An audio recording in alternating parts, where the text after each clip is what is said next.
My name's Matthew, and today I'm going to be walking you around this 2018 on a 68 registration BMW i8 Roadster. Now, for me, when BMW took the roof off the i8, the car made so much more sense to me, and I think it's the best looking version of this car. This particular example, 16,800 miles with a full service history and finished in that super striking E-copper metallic. And these are a very rare car these days. From our last checks, there's only 10 examples available in the UK today. So we're going to run you through some of the options on this particular car. It is fully loaded, there's loads to talk about, and then sort of run you through some background on the i8 because I think they are a very, very interesting piece of automotive history. So full carbon fiber tub, a bit like a Formula One race car, so super lightweight, and just under 400 horsepower. So a really, really quick sports car, even in today's world. And then obviously it's a plug-in hybrid, so you get a very decent amount of electric-only range as well. So coming around the car, let's talk about styling and features. The front end is super aggressive, super futuristic. I think they've aged really well. And we've got the famous kidney grills, but because it's an I-range car, an electric-derived car, we've got no points to have any air intakes here, so they're fully filled in.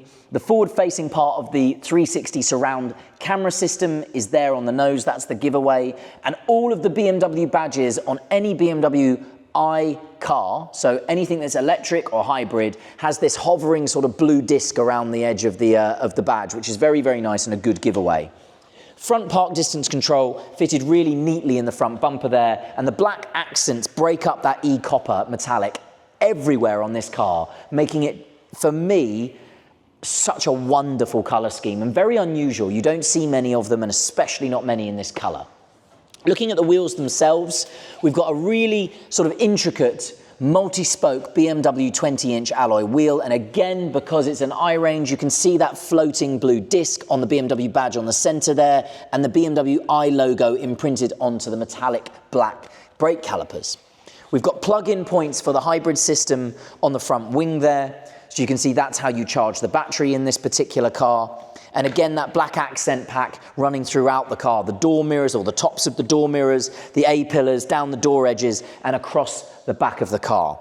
Now, the swan song or the signature piece of a BMW i8 has always been the doors, these scissor-style doors, and they're super lightweight because they're carbon fiber. You can see all of the carbon weave on the edges of the doors themselves. We've got puddle lamps, which will be really hard to pick up in the light inside our showroom. And then look at the interior.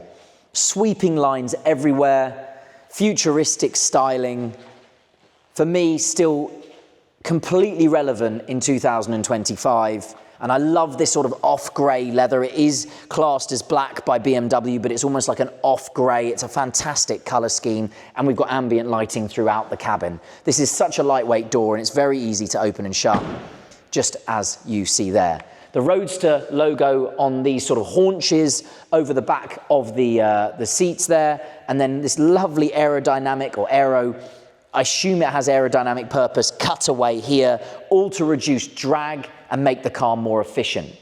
As we come around the back, again, this is where I think the Roadster really takes off. I love this huge deck lid, and you think you're going to lose storage, but you don't. So if I open the boot, you still have a good amount of storage in the boot there, and you can see that the normal 3-pin plug is still present with the car.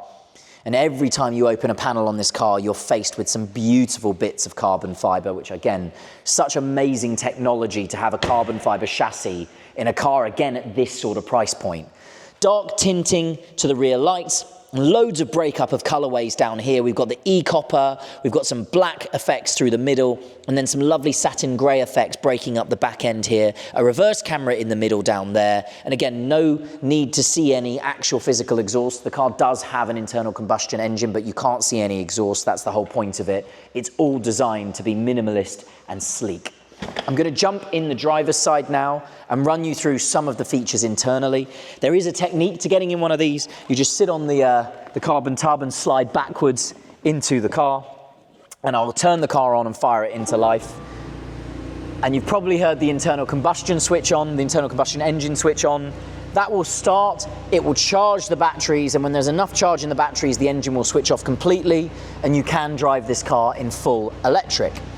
You're going to struggle to see it, but on the door card there's some controls. There's a control for the door switch to open the scissor door from the inside. We've got electric, adjustable, folding mirrors, and obviously we've got all electric windows and an external release for that boot as well. Looking at the controls inside, we've got automatic LED headlights, a fully adjustable steering column that goes up, down, fore and aft, and then obviously a beautiful bit of multifunction here. Very traditional in these. You probably recognize this from this generation of BMW. We've got all your multimedia controls on the right-hand side, including Bluetooth, cruise control here on the left-hand side, and gear shift paddles, because this car is still running a traditional gearbox, so you can, when it's in its Sport Plus mode, run it on the gear shift paddles and drive it more manually. Auto wipers are on this side here with that little control of that button there, and if I turn the steering wheel, you've got auto lights with high beam assist, and that's controlled by this little button on the end there. Right, moving into the cabin itself.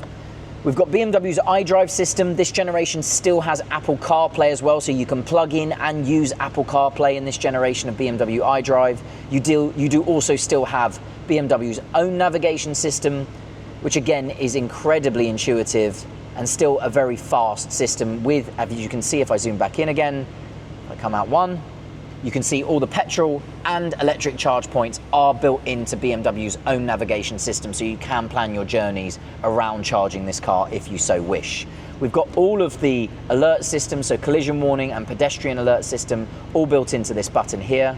And then if I come out of here and just put the car into reverse, you'll see the reversing camera come to life. If it does want to work, bear with me a second, I should just be able to go over here.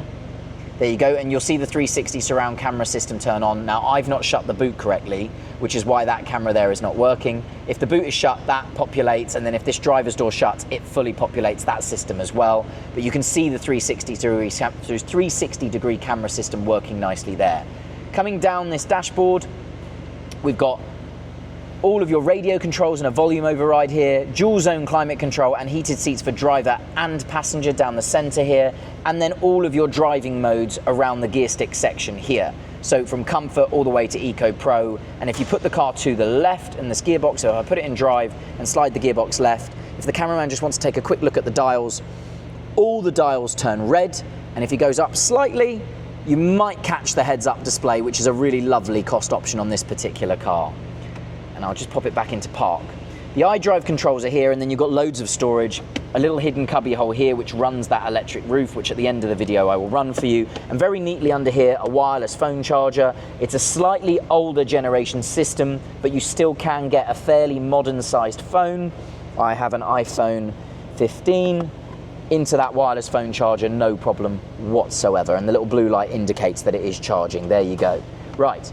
What I'm going to do is the last thing before I jump out and summarize this car is I'm going to shut the door, and then I'm going to run the roof so you can see what this car looks like with the convertible hood up, and you can also see how fast that mechanism is. And because it isn't, in my eyes, a full convertible, it's more of a GTS style, you know, with this shorter roof. It goes up really fast. And another bonus for that is because it is a smaller roof in that it only covers this section here, it doesn't affect the lines of the car. So when the roof is up, I feel the car looks just as appealing and as well designed as it was intended to be as a coupe as well. So my name's Matthew. I hope this video's helped. Thanks for watching.